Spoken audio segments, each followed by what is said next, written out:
n'ose se comporter ainsi.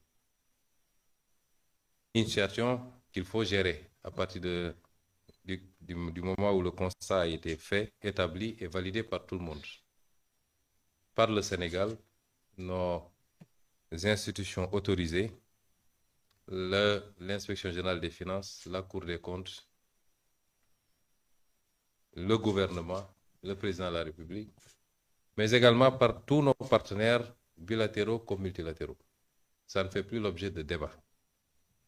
Quand un pays se retrouve avec une dette de 119%, un pays de surcroît pauvre, un déficit de presque 13%, c'est une situation particulière.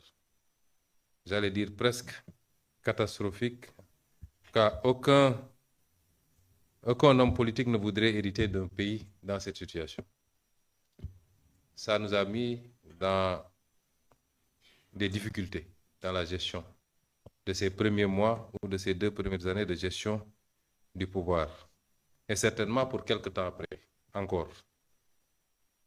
Nous ne sommes pas dans le fatalisme. Nous considérons que c'est le peuple sénégalais qui doit faire face à cette situation, qui doit se lever comme un seul homme et qui doit comprendre qu'il y a des sacrifices à faire pour rattraper la situation, la dépasser et mettre ce pays sur les rails définitivement. Et avant tout autre partenaire, c'est au peuple sénégalais de le faire. C'est pourquoi nous avons travaillé à des solutions.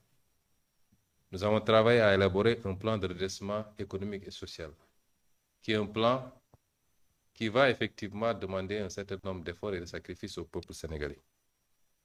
Nous avons aussi lancé un vaste programme de rattrapage budgétaire, de rationalisation, aussi bien des recettes que des dépenses budgétaires. Et l'arbitrage qui a été fait pour le budget 2026 est assez illustratif des efforts qui ont été consentis sur la dépense publique, le fonctionnement particulièrement, mais également sur des choix rationnels. Et les discussions avec nos partenaires ont tourné autour de ça. Nous avons considéré que, certes, il y a des difficultés, mais tous les travaux que nous avons réalisés nous permettent de voir ou d'entrevoir la possibilité de sortir de cette situation sans avoir besoin d'une restructuration.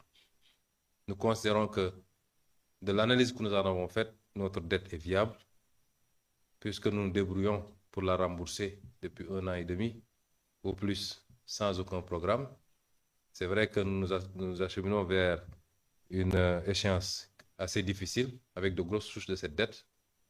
Mais jusqu'à présent, et sans aucun apport, nous avons réussi à refinancer cette dette, et principalement sur le marché régional. Nous considérons que nos projections, aussi bien de croissance que de recettes, sont raisonnables. Et sur cela, il n'y a pas de débat. C'est validé par tous nos partenaires, y compris le fonds. Le principal problème, c'est le financement. Nous considérons que les efforts que nous faisons à partir du plan de redressement, qui, rien que pour ce budget, nous permet de générer 960 milliards de plus additionnels au budget, et ça va aller crescendo à partir de 2027, pourrait nous permettre de combler une bonne partie de ce gap. Et nous nous sommes mis à envisager pas mal de solutions avec d'autres partenaires qui nous donnent à penser que nous pouvons y parvenir. Et c'est ça le rôle du Fonds monétaire international.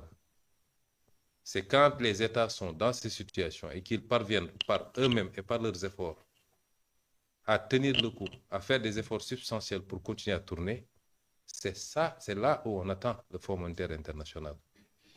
Le Fonds monétaire international n'est pas une banque ou un prêteur en premier ressort, en principe. C'est un dévoiement des missions du Fonds. Et le Fonds monétaire a une part de responsabilité sur la situation que nous vivons. Parce qu'il était là, il venait faire ses staff visites, ses revues. Il ne peut pas dire qu'il n'était pas informé de ce qui s'est passé. Et c'est pourquoi d'autres pays ont été dans cette situation. Je vais vous citer par exemple l'Égypte. Et le fonds est venu appuyer l'Égypte. Qu'est-ce qu'avait dit la directrice générale? Je ne peux pas abandonner un pays qui est dans cette situation et qui fait des efforts pour se relever.